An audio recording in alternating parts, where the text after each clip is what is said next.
dear students. Greetings to you all in the precious name of our Lord and Savior Jesus Christ. Today we are going to study about the book of Haggai. And the main aim of today's class is to comprehend that every believer is called to be a temple that reveals the character of God, and that God dislikes behavior that neglects God's will. Before we begin our class, let us all close our eyes and let us look to the Lord in prayer. God is love, and where love is, God Himself is there. Loving God, we thank you for your sacrificial and unconditional love. Just as you loved us, help us to love each other. We especially pray for all our Sunday school students. Oh God, fill them with your wisdom and knowledge and equip them for the expansion of your kingdom in this world. All this we ask in the precious name of our Lord and Savior Jesus Christ. Amen. Dear students, after 47 years of Babylonian exile, Persian king Cyrus the Great in BC 539 gave the children of Israel permission to return to Jerusalem. After living in Babylon for many years, God's people were back home, and a group had returned to Jerusalem to rebuild God's temple. But dear students, life wasn't exactly what they had imagined. It was difficult. Their national wealth was gone. The work of rebuilding the temple and the city of Jerusalem was very hard. The land was desolate, crops failed, God's people were disappointed and discouraged. Moreover, their enemies forced them to stop building, and God's people gave up. The people made excuses. People said, maybe it isn't the right time to rebuild the temple. The people thought that because the task was difficult, maybe God didn't want them to do it. And meanwhile, God's people moved on to building their own houses. They built nice houses for themselves, but God's temple sat unfinished. Even after 20 years had lapsed since the return of the exiles, it was not possible for them to build the temple, and this made God very angry. God sent a message to His people through the prophet Haggai. Dear students, the word Haggai means my cheerfulness, my cheerfulness. Prophet Haggai was one among the people who had returned from exile, and Haggai started his prophetic mission in BC 520, which was the second year of the reign of King Darius I between BC 522 to 486. Prophet Haggai went to Zerubbabel the governor and Joshua the high priest to tell them God's message. The Lord said, "You live in beautiful houses while my house lies in ruins."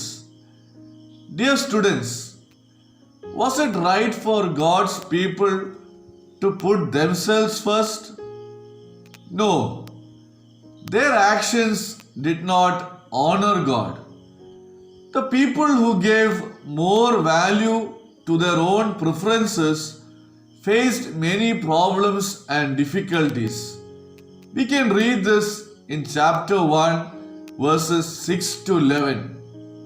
God told them to think about what was happening.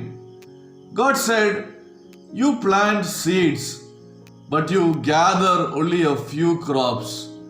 You have food to eat, but you are still hungry. You have clothes to wear, but you are still cold." Dear students, this was happening because the people put themselves first.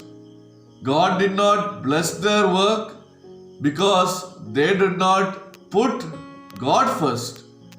God told them to get wood from the hills and finish rebuilding the temple of God. And this time, Zerubbabel, Joshua, and all the people listened to Haggai's message from God. Dear students, this time the people, they chose to obey God and honor God. All the people were excited and encouraged. They began the work on the temple again. Dear students, a little time passed and then God spoke to Haggai again. God told Haggai what to say to the people of God. Dear students, this is what the Lord said. Do you remember what the first temple looked like? What do you think? Was the first temple more beautiful? God said, "Zerubbabel, don't be discouraged. Joshua, don't be discouraged. All you people, don't be discouraged. Keep working hard. I am with you." Then God said something big was going to happen. God said that other nations were going to give gifts for the temple, silver and gold.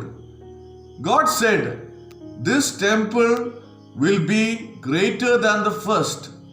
My glory will be here and I will bring peace to this place." Dear students, God promised to bless the people because they chose to obey God. And finally, God gave Haggai another message. This message was for Zerubbabel. God said, "I am going to make some changes. I am going to overthrow kings and kingdoms. Armies that used to get along will fight each other, and you, Zerubbabel, will be my servant. I have chosen you to show that I am powerful and I am in control." Dear students, this is what the Lord said to Zerubbabel. What can we learn from this lesson? Dear students, God promised to be with His people and bless them. And not only them, but the whole world will be blessed through them, keeping the promise that He made to Abraham long ago. Dear students, always remember that our body is the temple of God. Now, what according to St. Paul should be the characteristics of the body which is the temple of God? In Romans chapter 6 verses 12 to 13 we read, "Sin should not reign in our body. Never yield our body to sin. Submit every part of our body as an instrument of righteousness." We also read in Romans chapter 12 verse 1, we should offer our body to God for true and proper worship as a living sacrifice, holy and pleasing to God. Dear students, alcohol, drugs, lust, idol worship are the things that destroy the purity of our body, which is the temple of God. We read in 1 Corinthians chapter 6 verses 19 and 20, "Do you not know that your body is a temple of the Holy Spirit within you, whom you have from God? You are not your own, for you were bought with a price. So glorify God in your body. This is what we read in 1 Corinthians chapter 6 verses 19 and 20. Dear students, as Christians, we are to refrain from doing harmful things to our bodies, and we are to glorify God in our bodies because our bodies are temples of the Holy Spirit who dwell within us. Our bodies are an important aspect of being created in the image of God, and we should use our bodies to glorify God.